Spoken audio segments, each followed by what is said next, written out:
دو جماعتوں کے علاوہ، جس میں ایک پرویز خٹک صاحب کی جماعت ہے اور دوسری استحکام پاکستان پارٹی ہے، ان دو جماعتوں کے علاوہ جتنی بھی جماعتیں پارلیمنٹ کا حصہ ہیں،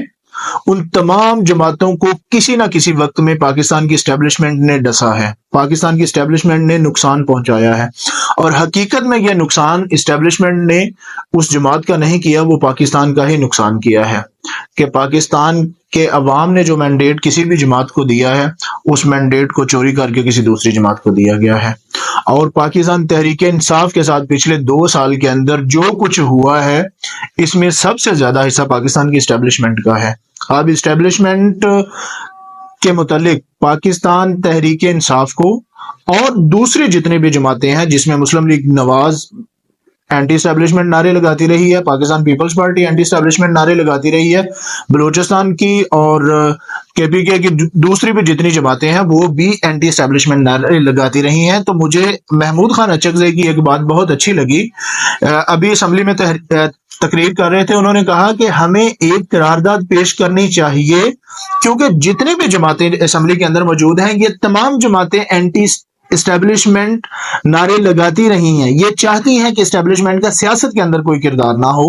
تو ان تمام جماعتوں کو مل کر ایک قرارداد پیش کرنی چاہیے کہ پاکستان کی اسٹیبلشمنٹ کا اور پاکستان کے اندر جو موجود آپ کہہ سکتے ہیں کہ حساس ادارے ہیں، ان کا سیاست کے ساتھ کوئی تعلق نہیں ہونا چاہیے، وہ اپنی جو ڈیوٹیز ہیں ان کو سر انجام دیں، سیاست میں بالکل عمل دخل نہ ان کا ہو۔ تو میں سمجھتا ہوں کہ ایک بہت ہی شاندار ان کی طرف سے بات کی گئی ہے اور اس پر عمل کرنا چاہیے۔ اور دوسری جو سب سے بڑی بات انہوں نے کی، میں جو ہے نا وہ ان کو سلیوٹ پیش کرتا ہوں اس بات پر، انہوں نے ایک سب سے بڑی بات یہ کی کہ پاکستان کے اندر جو 4 مارشل لاز لگائے گئے ہیں، جس میں ایوب خان کا ہے، یحییٰ خان، جنرل ضیاء الحق اور مشرف کا، ان چاروں جو مارشل لاز تھے، ان کے اندر کچھ ججز ایسے تھے جنہوں نے مارشل لا کو قانونی نہیں قرار دیا تھا، مارشل لا کی مخالفت کی تھی۔ انہوں نے کہا ان تمام ججز کی لسٹ بنائیں اور انہیں پاکستان کے آئین کا ہیرو ڈکلیئر کیا جائے۔ یہ بہت بڑی بات ہے اور ایسا ہونا چاہیے تاکہ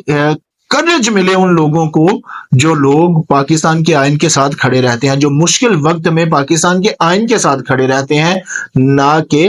ہواؤں کا رخ دیکھتے ہیں اور اس ہوا کے ساتھ بکھرے ہوئے پتھر کی طرح چل پڑتے ہیں، اڑ جاتے ہیں۔ تو یہ ایک بہت ہی اچھی آپشن تھی، مجھے